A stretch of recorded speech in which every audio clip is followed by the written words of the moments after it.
This is Obsidian. And Obsidian is this little tool that people are using as their second brain. But what's really cool about it is they're pairing it with Claude Code and they're getting crazy results out of it. It's literally a game changer. Now, I've been slow to adopt Obsidian because to me, it's been a little daunting to look at. So I had my friend Vin, and he clearly explains what Obsidian is, how to use it with Claude Code, how to set up these commands that really drive the most out of Claude and all the LLMs. And it's an incredible episode, like a really game-changing episode, because I think that people who understand how to use Obsidian and how to use Claude Code together, they're going to be able to live happier, healthier, and wealthier lives. Why? Because it gives incredible ideas to you on tap. So I know that the people that stick around to the end of this episode, I think that for a lot of them, it's going to absolutely change how they use AI, and it's going to be a super impactful way because you're going to get better ideas at the right time, the right moment, and it's going to make you happier, healthier, and wealthier. Enjoy the episode.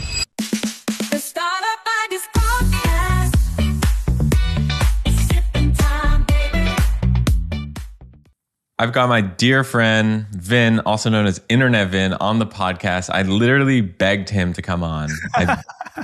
I begged him. I begged this man to come on and to teach us a very specific thing. Vin, by the end of this podcast episode, what are people going to learn? I want you to have an understanding of how you can use Claude Code and Obsidian as a thinking partner. I want you to have an understanding of how you can stop having to explain things to agents over and over again and just pass specific files in. And I want you to understand how you can use Obsidian and Claude Code to notice things about the way you think that you would not have noticed on your own without these tools. All right. From your lips to God's ears. Let's get into it. Okay. So first is like, what is Claude Code? So Claude Code is this like agent that you can use in a command line interface. So it's just basically this tool you can use that you can control your computer and you can use it through natural language, right? So I can say, make a file on my desktop that says, hello, Greg, in plain text, right? And it's going to go and do this. That's really cool. That's something that's new. That wasn't possible before. Before this, I had to go to the desktop, open some text editor, and then like create that file, right? And now this file is on my desktop. So I can say, open the file. There we go. Hello, Greg. That's crazy, right? Now, what's interesting about this is if you have this agent that can like control and do things on your computer, that means that whatever you can describe to it, like it can start to do. And so if you describe a project to it or you get into these long conversations with an agent, it can do more and more complex things. The more information it has, the more complex things it can do. But the problem is that if you have to, let's say, like I write some super long description about a particular project, or I have like an hour conversation with this agent about a particular project, it's like, I don't want to have to create a new session to explain that all. I don't want to have to explain that over and over and over again. A lot of people are using like Claude or ChatGPT on the web, and it has things like memory, but you can't like control. You don't know what's in that memory, right? You don't know what it knows and what it doesn't know. And so there needs to be some way of like, passing information into these agents that is easier and faster. And the better information you can give it and the faster the information you can give it, the more stuff it can do for you, and the faster you can delegate to it. Okay. So now, even if let's say I had like, let's say I wrote like a big project description here, right? Create a file that describes, a project, about a to-do list app that is very minimally designed and reads from all of my calendar and my iMessages and my Slack and interprets it into a task list of tasks that it thinks that I should do. I don't know. some idea, right? So now this is a file that could be on my desktop. And what I can do when I use Cloud Code is I can reference that file and pass it in whenever I want. And why that's important is because it's the context, right? Yes. The whole game is feeding the beast good context. Yes, exactly. And I don't want to have to do this over and over again. And when I work on this over days, I'm not going to remember like what we talked about, right? So I want some kind of file that I can like pass in. Oh, sorry, Greg. One sec. Yeah, and that's sort of the problem that a lot of people are facing with Cloud Code is like they're using it and then they're saying, well, it's okay. It's not like game changing. Mm-hmm. And the issue is they're not feeding the right context at the right time. Yes, exactly. And so here's like a project description that it wrote, and obviously I can pass this in. And this is like a general one that I just created, but you can make these like very complex. You can build them into like robust files, right? Over time. So we know that Cloud Code can create files and it can repeat and it can read files, right? So now I can say, let's say I created a new session. So here's a new session. And now I can say like, I want to work on this project. And I go here and it's going to be to do -app. Here it is. Boom. Now I didn't need to explain the file again. I didn't need to explain the project again, right? So it's going to read this file and it's going to start like, that saved me a lot of time. Great project. Before diving in, a few questions to scope the first session. So that'll continue. So now what is Obsidian, right? Obsidian is this tool that it's kind of like an interface that sits on top of a collection of markdown files, right? So here, like this is reading a markdown file, how I use Obsidian story development, right? I have daily notes. This is my daily notes. This is also a markdown file. I should do my own fundamental analysis into how things stay pure when they grow and become more mainstream, right? This is just a file that I have. I have, like a file on Greg Eisenberg that I haven't put in. That's weird. Yeah. That's pretty weird. And so I make files like notes of things that I'm learning from people and stuff like that too. So I have different files for everything, right? And the interesting thing that makes a vault, which is Obsidian, what Obsidian interacts with, this whole thing is called a vault. What makes it different than a folder is that Obsidian is not only interacting with just like a folder of files, but what it does is it also allows you to make to connect relationships between files. So I can say, today I am on a podcast with Greg Eisenberg. Now this file is linked to that Greg Eisenberg file. Super interesting. And so when people like people, there's a lot of people who really, really like using Obsidian and tools like Obsidian because of this ability to form interrelationships. This is unique to just having a folder. A folder on your computer cannot show these interrelationships. And so it gets really interesting when you start to keep making these like interrelationships over time, right? And so what happens, here's a little visualization. And so here, each one of these circles is a file. And it's showing how it's like connected to all of these other files where I've written things about. So here's like personal agent infrastructure, right? And so I could look, and I guess I should also add just kind of a comment on this and what was difficult about doing this demo. There's like so much personal information in here because this is like my personal thing. So I don't even know like what's going to show up on the screen here, right? But that's part of doing demos like this, which are kind of weird and interesting. But you can see personal agent infrastructure links to like agentic AI. There's like a link here to Telegram. There's a link here to like Toby, the founder of Shopify. There's a link to like Presence Log, ClaudeBot, and then here's like, I have a podcast too called The Other Stuff. And like you'd see, I'm obviously doing a lot of like thinking about that a lot, right? And so I can also, let's say if I go to Greg Eisenberg and I go to local graph. So here's like all the times I've written about Greg Eisenberg, right? Notes on time constraints, how I use Obsidian, which is just kind of interesting. So if I'm I listening love to you too, Vin. I love you too. if I'm listening to a show and I'm picking up different patterns, I can reference that back to Greg.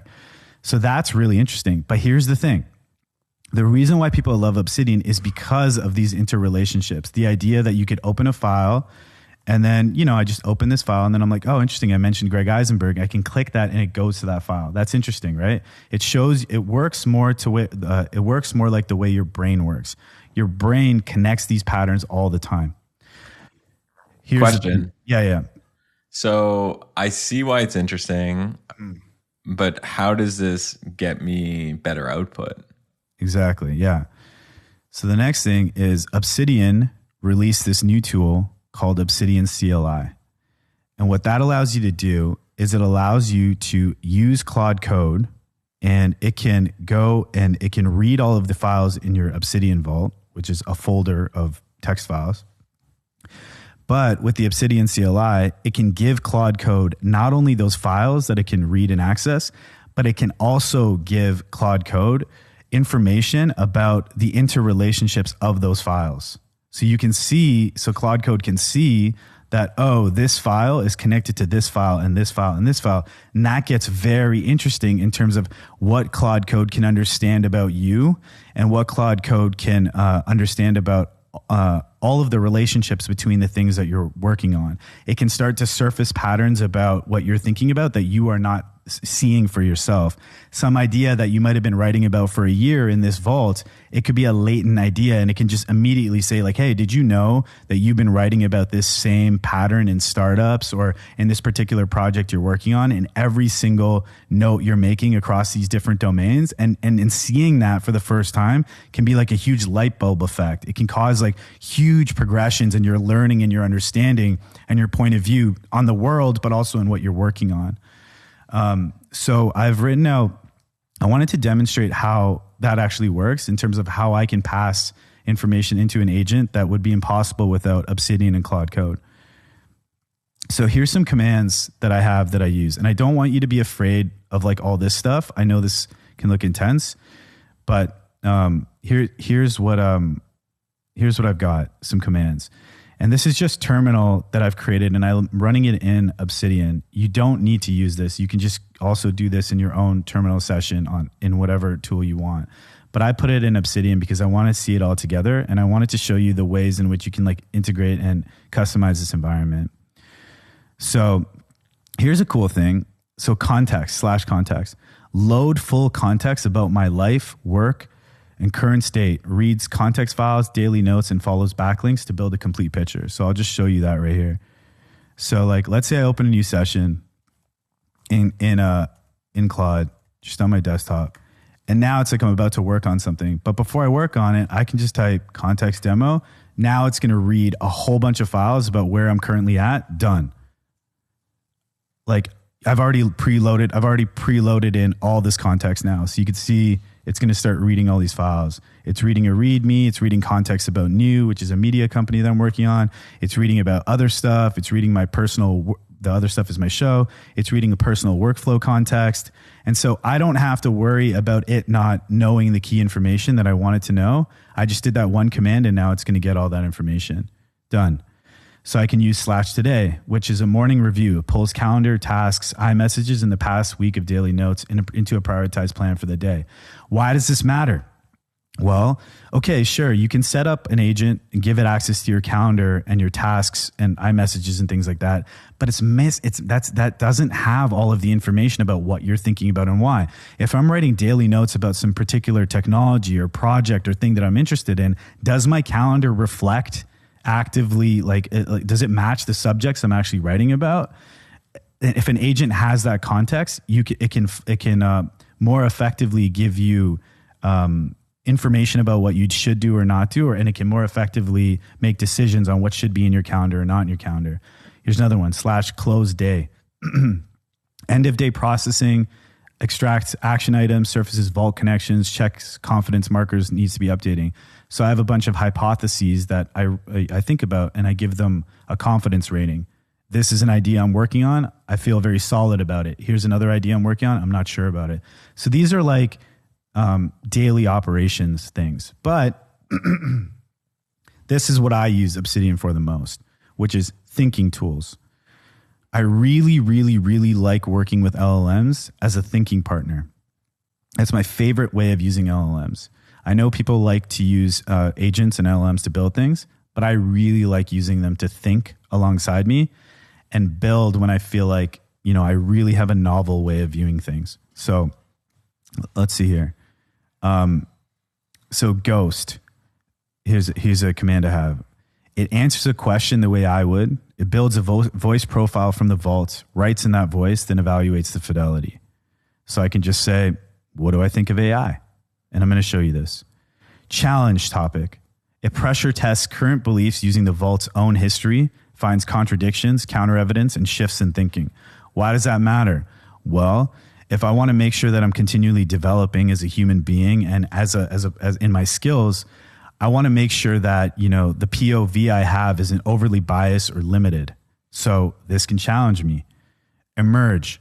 Surface ideas the vault implies but never states. Conclusions from scattered premises, unnamed patterns, unarticulated directions. This is super, super useful because a lot of times, I can be stuck just surfacing ideas in a lot of different ways, like for years. And just having someone say a simple thing to me that just says, hey, this is just naming the idea. Hey, did you know that you keep circling around this pattern? Huge breakthroughs. / drift. It compares my stated intentions against actual behavior over 30 to 60 days. Surfaces what I am avoiding. Ideas. People on this podcast, the listeners will probably like this one. Deep 30-day vault scan with cross-domain pattern detection and graph analysis to generate ideas across all domains. This gives me not just ideas on like things I should work on, like it gives me ideas for tools and things like this, but it also gives me ideas on like films I should watch, products I should buy. Again, all influenced by like things I'm writing about in my vault.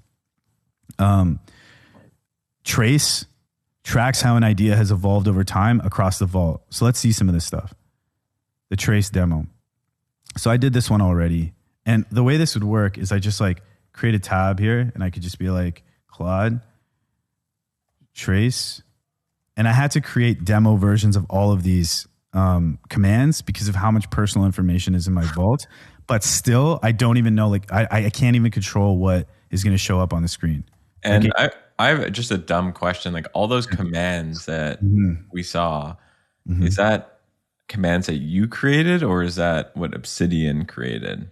Those are commands that I created. And you can create them very easily by just asking Claude Code to create a specific command. We can I'll include in the show notes and in the description, just like a link where people can click to get access to some of Vin's skills, if that's yeah, for sure. Command. Totally. Yeah. So you can see here what I did was I just typed /trace demo. Demo is just because I'm showing this publicly, how I use Obsidian. And so what this does is it tracks the way I've developed and the way I've navigated this idea through my vault. So I have an example here. It's really interesting. So here I did it and I let it run. And what it's doing is as it says, like, I'll trace how your relationship with Obsidian has evolved. Let me start by building a vocabulary map and searching across the vault. So when you have so now it starts going through the vault, reading all of these different files, and it can see all of the files that are connected using the Obsidian CLI. This is a lot, man. This is something that I would never be able to do on my own. And to read all of these files, to know how they're interconnected with each other, this is just not possible for me to do as a human being. And then it spits this out. I now have everything I need to construct this trace. Here's the full evolution. Trace, how I use Obsidian. First appeared January 11th, 2025. Time span, 13 months. That's in relation to this vault specifically, meaning all the files in here. It says, pre-vault, December 2024. The essay, How I Take Notes in the West End of Toronto, dated December 1st, 2024, describes a complete system where Obsidian plays no role at all. The system is audio dumps via Mac Whisper, LLM dialogue loops, Canopio for spatial mapping, physical notebooks for cognitive friction, Futureland for tracking, Arena for fragments. The pipeline is capture, process, crystallization. This is the baseline. Obsidian is not in the picture. Discovery and skepticism, January to May 2025. The first daily note in the vault, raw excitement mixed with uncertainty. I could probably drop transcriptions in here too as a way of storing them. The current theory is that in terms of note taking, bidirectional linking is not that useful, but I don't know. Then it says the chosen tool. Originally, I was backlinking. It says here, how I use Obsidian Note, a pivotal realization about backlinking. Originally, I was backlinking to general terms, podcasts or physical fitness or filmmaking. I'm realizing it's not the most useful way to use Obsidian. The most important thing to do is to create notes for each of my patterns, theories, projects, or perspectives and get them documented out of my head and then link to those notes. So it's just like pulling from things I've written, and it's forming this history of this concept. And I could do this with anything. I can do this with like startups. I can do this with a particular project, with foods, my relationships, like a hobby, anything, right? And then phase 4, January 2026, a month of explosive building. Everything still requires me to actively prompt and manage each session. The next unlocked is figuring out how to get agents' tasks to run automatically. The friction is no longer with Obsidian itself, but with the boundary between the vault and agent execution. So you can see I'm really pushing myself, right?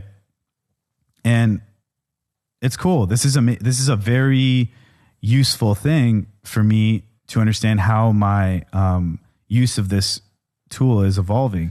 And I think it's just absurd that I can just be making notes and then about all of these different things through my life. Like even as a parent, I can like reflect on the different things I'm learning. I just think this is insane that a computer can have this much information about me and surface these patterns. I would not be able to do this on my own and this fast.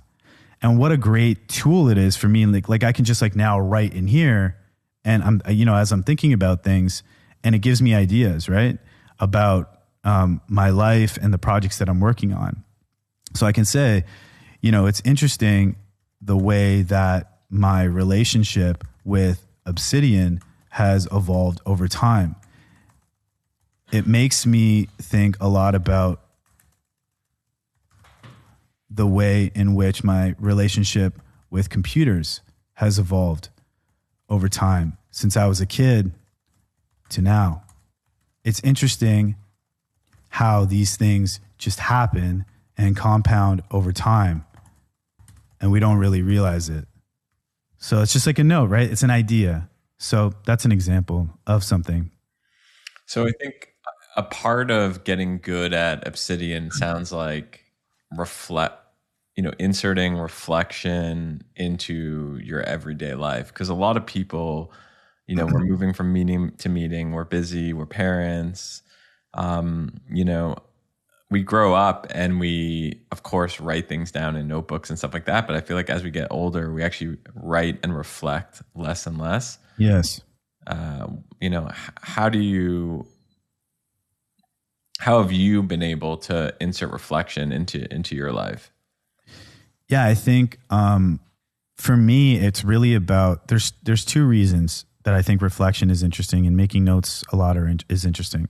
One is that it's great to be able to look back on them.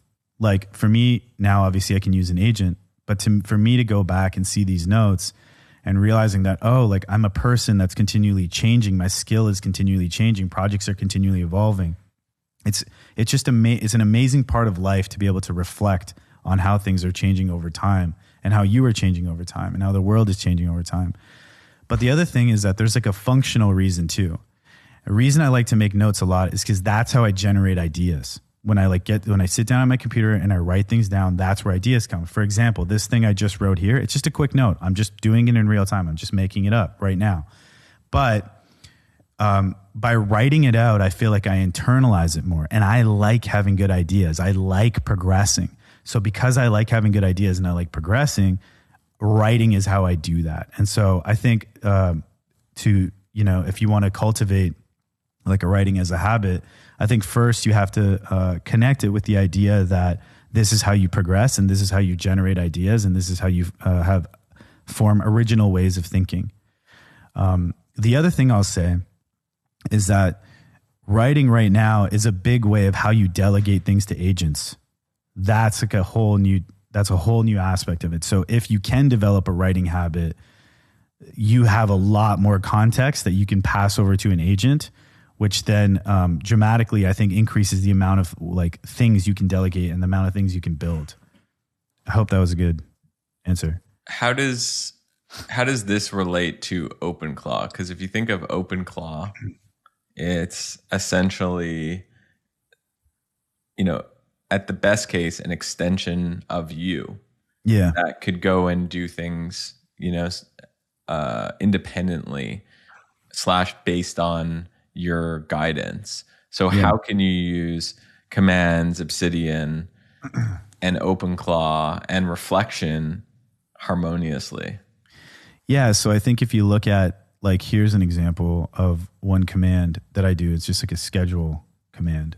And so what I asked this thing to do is I said, can I take a meeting with Greg Eisenberg today at Feb 20 at 2 p.m. Right. And what this does is, of course, it can look at my calendar and stuff like that, but it's also going to look through my daily notes. It's going to look through what I care about, and then it's going to give me some perspective. So it says, your day is stacked. You're already recording on Greg's podcast this morning, followed by a team lunch outing and meeting with Peter and Vince. Your Feb 17 notes show the Greg episode has been top of mind. The vault has a dedicated Greg Eisenberg note. No, not at 2. So the recommendation is no, not at 2 p.m., but you might not need a separate meeting at all. Yeah, that's actually the correct answer. How does that relate to OpenClaw? Well, OpenClaw is this like autonomous agent that can go and do things if you set it up to do that. Like, it can do things without you having to prompt it all the time. It can just go and make decisions and build things for you on your own. So now what OpenClaw can do is, in the same way I just did this command, OpenClaw can do this on its own as well. And it can go and read my vault, find connections, and then make decisions on behalf of me with like a deeper understanding of me. And now, instead of like managing an agent or talking to another human about working on something, I just focus on managing this vault. This is like the new source. I just continually try and make it so that this vault has all of the information needed so that I can delegate to an agent, and the agent can just pull from this vault source and make decisions. And if it's not making the right decisions, I'm changing something on the vault. I'm not necessarily working with the agent specifically. That's my speculation on that subject. I think it's very interesting. Yeah, I think one thing that worries me a little bit about it is if Obsidian is really your second brain, giving OpenClaw access to your second brain is scary. Yeah, scary. And I would say that is the fundamental, the weird element of this technology, I would say. And I have purposely given the Claude Code or any agent access to a lot of information. I've purposely done that because my relationship with this is I want to understand what these things are, and I want to understand what they're revealing about, how our relationship with computers is changing. But it's weird. It's like you have to really think about how much information you're sharing with these agents and whether that's the right decision or not the right decision. And I think it's going to be very interesting to see how privacy as a concept evolves and changes, and what we fight for or don't fight for in the future of our society and our world. Even with every one of these commands, I had to create a new version of them, a demo version, so that it wouldn't reveal too much personal information while I'm on screen on this podcast. And even then, it's a toss up. I could type the demo version, but who knows what's going to be shown on screen, What other commands do you want to show?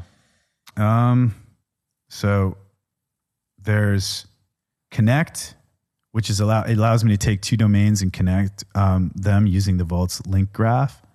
So I can just say, I did one here. And I just asked it to connect filmmaking and world building. And so it goes through and it reads all of these different files. And then it can start to say, okay, let's connect these two concepts. So notes in filmmaking's neighborhood. So I was like 35 film watch list, my first meeting with Toby, notes in the world building neighborhood, the world building essay, new as a media company. So these are different things I'm thinking about. So bridge 1, the interview portal and the constructed world. In filmmaking, if I notice something specific and ask the question about it, it would open a portal into a person's internal world, which is often a vast universe of concepts and beliefs and visions. So world building essay. I want my blog to show you what I value, what I believe, what I worry about. Like a tomb from ancient Egypt, I want my blog to be a place that you dig up and examine long after I'm gone. These are things that I've written, and I can start to see how these ideas connect together. Bridge 2, always on documentary equals continuous world building. Always on documentary is a creative strategy where companies continuously narrativize their characters, pursuits, conflicts, and visions through documentary. So these are like things that I'm writing about, and it's showing me the ways in which these are connected. I think this can get very interesting depending on the kinds of things that you're willing to connect together.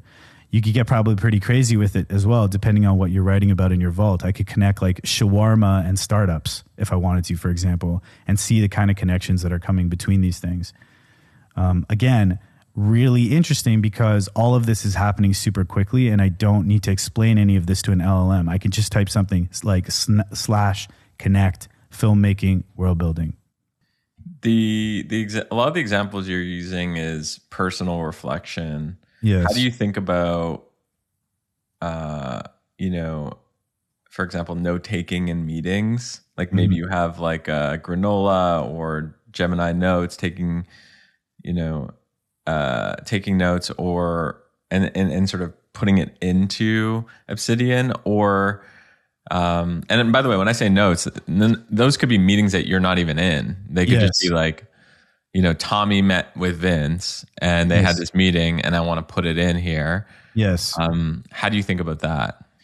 So it's a really good question. So I think you can use these vaults however you want to use them in terms of like, you could put any text you want in here. If you want to put your granola meeting transcripts in here, you can put them in here and you have to just make sure, maybe you're doing something like this, right? So you're just like meetings and then you're like, okay, this is, project 1. And then every time you do a meeting, you take your granola notes and you just put them in here, right? So you're like meeting Greg Eisenberg, Vin plus Vin. And then, that file is created now and you can just drop your meeting notes in here. And now that's in the vault. And then you can pass that into the agent or the agent will discover it, right? Especially if you start tagging like, oh, I'm going to tag this back to, like my podcast or something there. Now it's connected. So now the agent, it has like more context and now it knows that this transcript is related to this other file. Great. I think that's up to you. I think the way that the amount of information that you put in here is up to how you want to use the vault and how you want to delegate things to agents. And maybe you even want to create different vaults for different purposes. For me, I use LLMs and agents as a way to increase my own level of understanding of subjects. So I use it for a lot of reflection and things like that. So I don't want an agent to write into the files. Like I could easily get it to do that. Like I could just say, like even here, I've asked it to write a description of some commands that I can talk about today. But I don't want it to make a file to do this because I want to control all the files in my Obsidian vault because I always want it to pull from what I think about things, right? Not what it thinks about things. And if it starts making its own files in this vault, then I don't know, like when it's finding these patterns, is it finding patterns about things it's written or is it finding patterns about things I've written? So I create a rule for myself, which is like a strict separation between these things. I only wanted to write things on the side here, and then I will take that and write what I think should be included. Right? Go ahead. No, I was just going to say I could see the power of just using it for your own reflections. I can also see the power of AI is really good at, going out on the internet, finding information based on trends and stuff like that, distilling it in a way that you want and having that being put into your world is also interesting. Yes, totally. I think that, and also let's say if you asked the Obsidian, if you asked a Cloud Code to go through your Obsidian file and generate ideas, which, ideas for tools that you should build. Well, then you can just like say, okay, cool. If I have an idea for a tool that I should build, just generate a description of that and then just build the tool. So exactly. Yeah. I want to show this one so that it's like less on reflection. Like, for example, I built this thing called ideabrowser.com, and every single day we give this validated startup idea. Like someone theoretically can go and, grab that information, put it in an Obsidian vault, and then based on that, basically, help them build the actual thing, right? Totally. Yes. So I want to show you this because I think it'll really it'll take it out of the realm of reflection and into the realm of building. But the only issue is this takes a bit. So let's wait this one. Yeah. So the other thing is that with all of these, like with these commands, another pattern that I'm noticing is that they take a bit because it's reading so many files. And I would say that's a big difference between using Obsidian and or using Cloud Code with access to this Obsidian vault that I'm noticing is all of my requests are taking way longer. And it's just because it's reading so much more. So like, look at this one. So this is ideas demo. So I'll run a comprehensive ideas generation. Let me start by gathering vault structure and context in parallel. And then if you look, it's really interesting to see what it's doing, right? So it's like Obsidian orphans, right? So it's like, I guess orphans are like files that are on their own, not connected to things, right? So that's interesting that it knows that. Obsidian dead ends, Obsidian resolved, Obsidian tag counts. So it's just trying to figure out like some connection between all these things. And then it says, okay, daily read. So it's reading my daily notes. Then it found this file called new context, which is new is this media company I'm working on.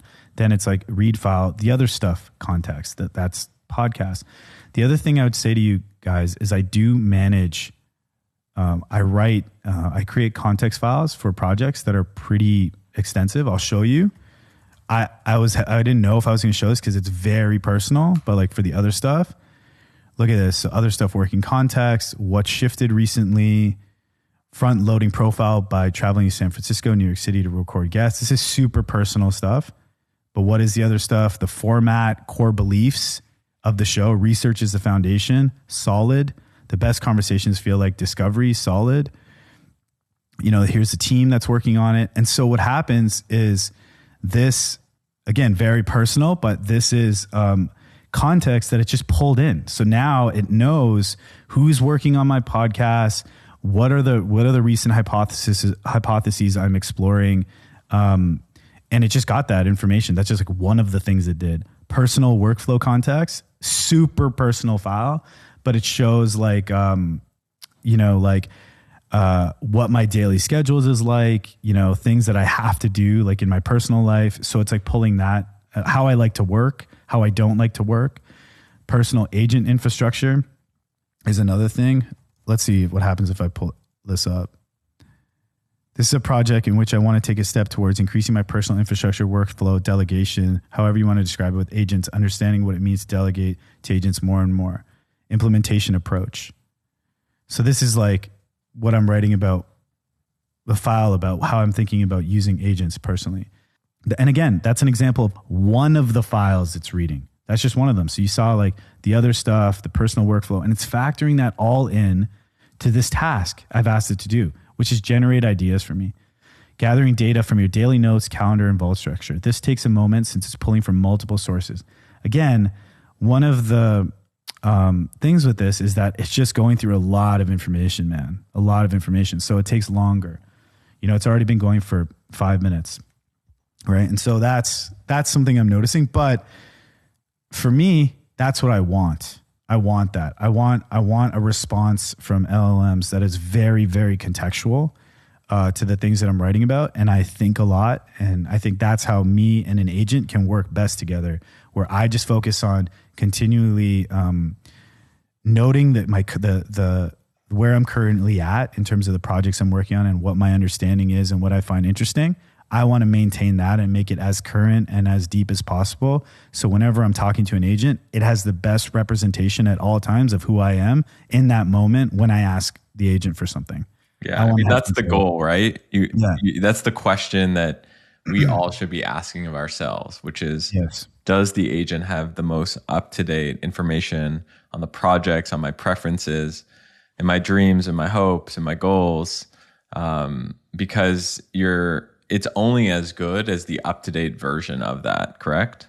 Yes, 100%.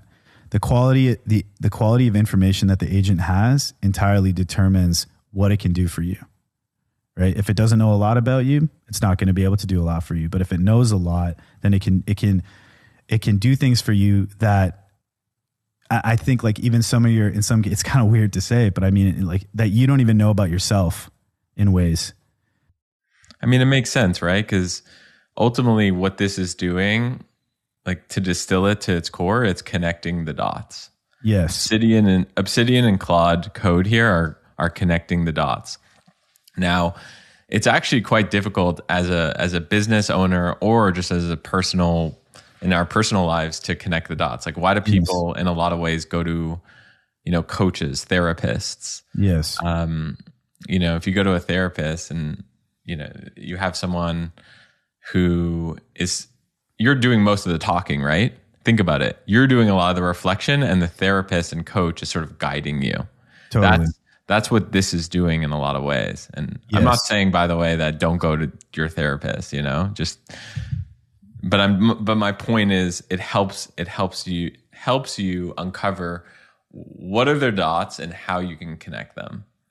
Yeah, absolutely. And for me, yeah, it's just really exciting. And yeah, it's just a crazy time with computers. So let's look at this. This thing finished. So this is an idea generation report. Vault relationship exploration. This is pretty extensive, right? Like, to get an idea report. Like, I think this is really going to show how we can move from reflection to something actionable. So, structural highlights. So again, this is just Obsidian stuff, right? Orphans worth noting. There's some defense technology stuff here. Just a theme that's growing in Canada. Massive intellectual investment sitting in isolation. Also Orphan agentic software. So Orphan just means these are files I haven't really linked. Random notes I just wrote once or something. Unresolved links that reveal latent interests. Hidden relationships. Again, all reflection stuff. Fine. What's working? Obsidian Cloud Code as a combined system is working for me. This is producing genuine breakthroughs in thinking and output. Day per domain structure when enforced. This is basically, I started splitting my schedule where each day has a specific focus. This is cool, and this is very true. The Greg Eisenberg episode as a forcing function. It's compressing months of thinking about Obsidian and agents into a clear thesis with demos. Very true. Coming on the show and doing this forced me to synthesize everything I knew and present it. But here's where we're going to the actionable stuff. Tools to build. The /graduate/ command. Daily note idea extractor. Based on daily notes are full of idea tags and interesting thinking that never gets developed. The vault has 9 idea tags, but hundreds of undiscovered insights. Build a command that scans recent daily notes, identifies ideas, tagged or not, and prompts you to decide, create a standalone note, add to an existing file, or dismiss. This turns a daily note stream into a structured idea pipeline. Obsidian Vault for new. It says, I just have to manage and set up a central Obsidian Vault for new. What that means is, in the same way that I'm creating this vault and it has all my ideas and my patterns and everything like that, why would I not create one for my team? Where they, like, as a team, we can go and ask this vault questions and we can all contribute to it. Here we go. Tools to start using. What is this? Types for all external documents.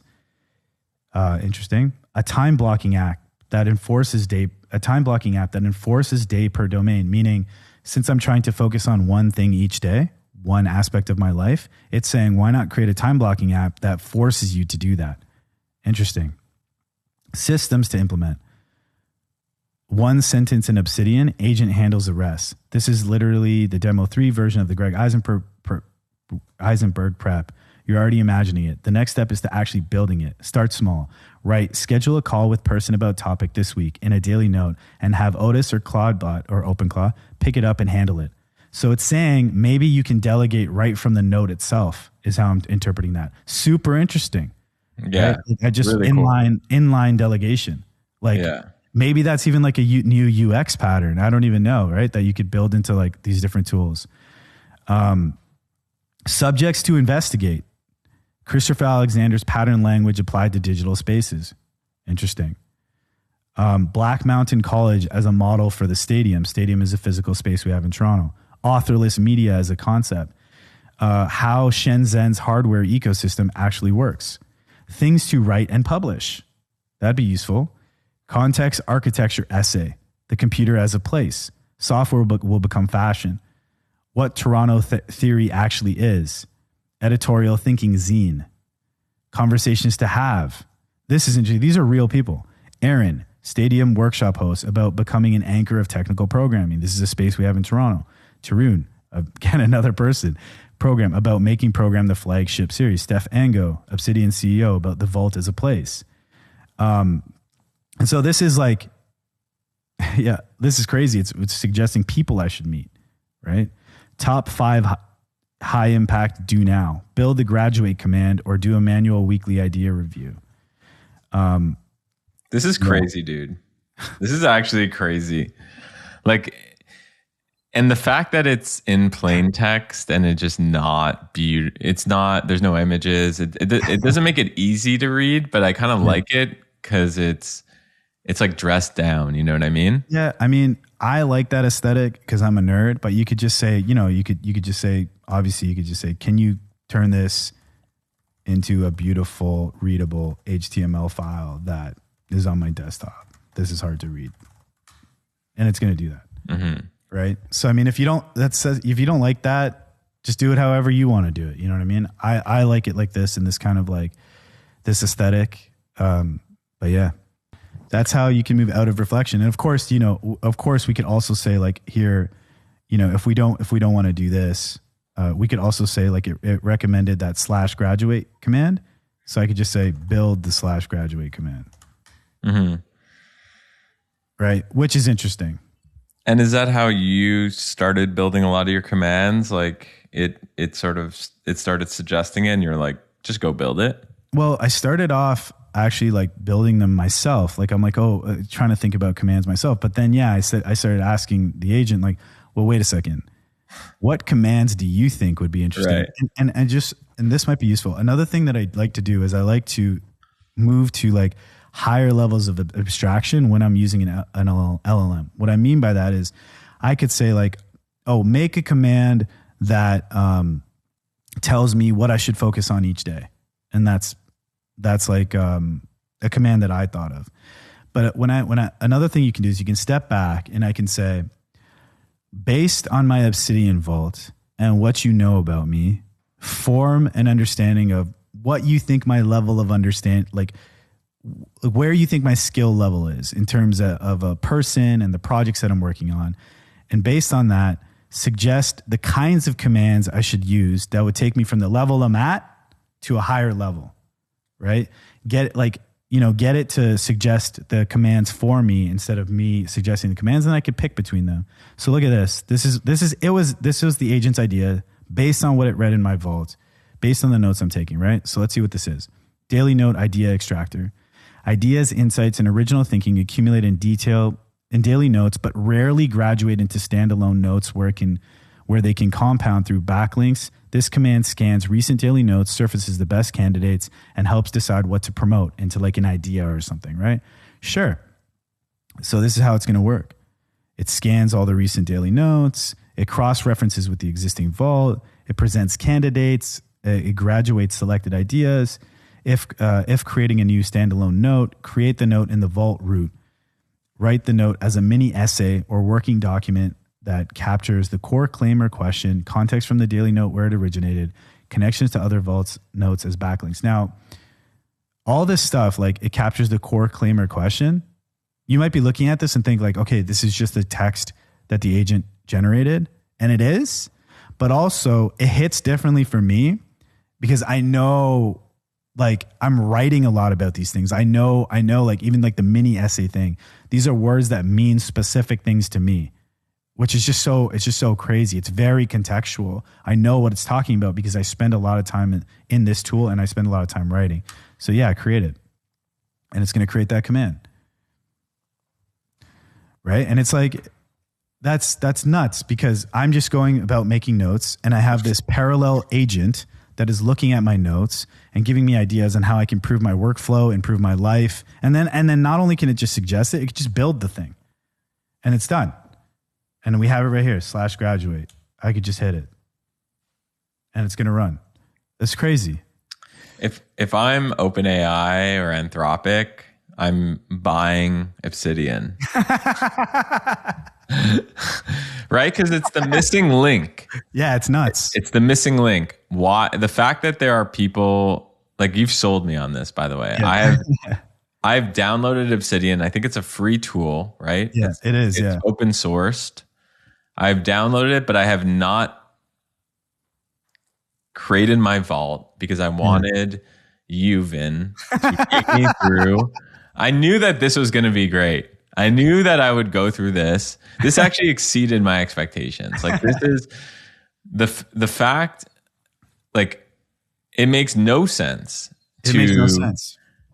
The fact, like, that if you are serious about using LLMs to take your ideas and put in and get the most out of them, if you're serious about building, what people are calling a personal OS, and you are not using a centralized note-taking tool like this, that uses Markdown as the foundation, then you are not using LLMs properly.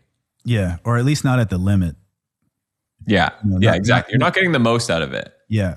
You're not getting the most out of it. So I think what's difficult about this is that it does require a lot of time, and to actually set it up properly. It requires it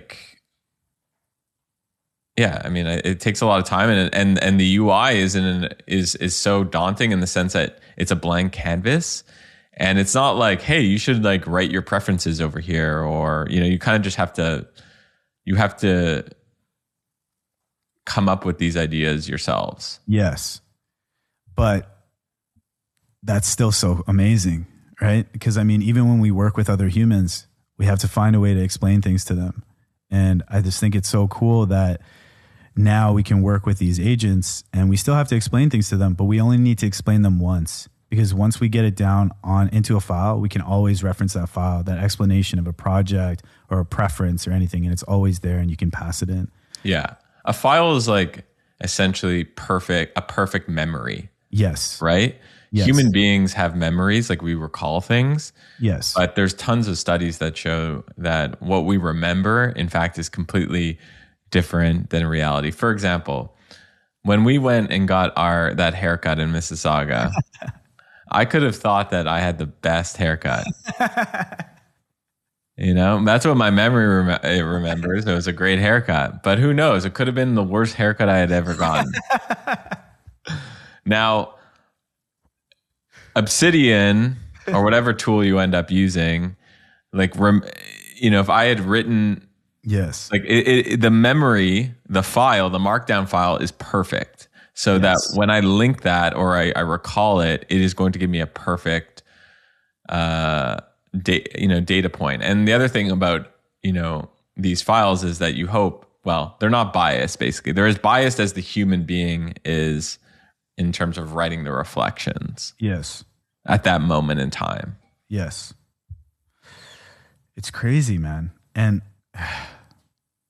yeah, it's just crazy. And there's all of these different aspects to it.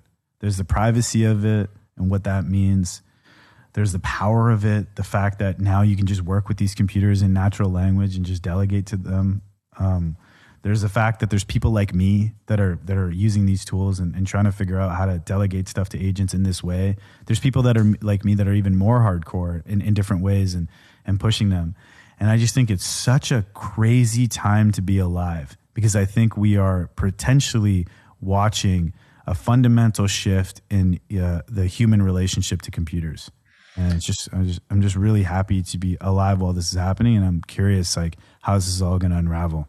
Well, what's cool about this is 99.99% of people are not going to spend the time to actually set up something like this and make it a part of their daily lives. And the alpha, so to speak, is in terms of leading a more productive, happier, healthier, better, more money-making career is in using something like this with an LLM. I think so. I'm not saying download Obsidian today, and I have no affiliation or whatever with them, but I'm saying like pick it sounds like what we should all be doing, and I'm giving myself this advice is like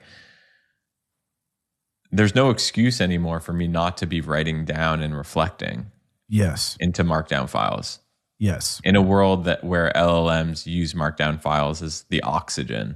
Yes. Like people think tokens are the oxygen. Yes. But they're not. Yes. The markdown files are the memories. Like think about what a human being is. Yes. You know? Is a human being the energy of a human being, or is it the memories of it, you know, what we recall, you know? Yes. I mean, that's like a philosophical question, and maybe it's a bit of both, but it's, you know, I think that there's something really, really fascinating about MD files and underrated about them in order to have a true computer experience in today's day and age. Yeah, there's definitely something going on here. Some fundamental shift. Yeah. It's awesome. Yeah. And like I have my word, I'm learning in real time, right? Like, and I don't have the right vocabulary to even explain this. Yes. And neither do I, man. Neither do I. I'm trying to figure it out in real time. That's why I think like, I know I show something and for me, I'll do something or I'll see something. And my friends are like, they kind of laugh because I'll just be sitting at my computer just tripping out. And I think it's because I really like computers and I cannot believe that this is possible. I cannot believe that I can just be making notes on my computer like I have been since I was a kid. And then all of a sudden this agent can scan through it and build things because of it and like connect patterns that I could never see. It's nuts, man. It's nuts. And at the root of it, you're right, is just a collection of interrelated markdown files. Yeah. Cool, Thanks, man. I appreciate you. I don't know if you can see my mind, but my mind is blown right now. Thank God. Man. Yeah. Yeah. I wanted to do right by you. I also just like, I say this every time, man, but I'm just going to keep always saying it to you all the time. I really, really, really, really appreciate everything that you do. I think your pattern recognition and your pattern matching is like really underrated. I think there's a lot of things that you do that I don't think it's like difficult to see if you're not really paying attention. I just want to say like, thank you for everything that you do. You're always putting on like new voices on your show. I see it. I really appreciate it. And it's just an honor to know you. And yeah, just thanks for the opportunity. Thanks for everything, man. I appreciate you, Vin. You're a legend. I'll include links for where to follow criminally underfollowed Internet Vin on X, on his YouTube show, podcast, in the show notes and description. You can go and check him out there. People, please play with some of these tools and let me know what you think. Let Vin know what you think. Please. And Vin, I will beg you to come back on the show another time. And I hope you come back on again. For sure, man. Thank you. Thank you.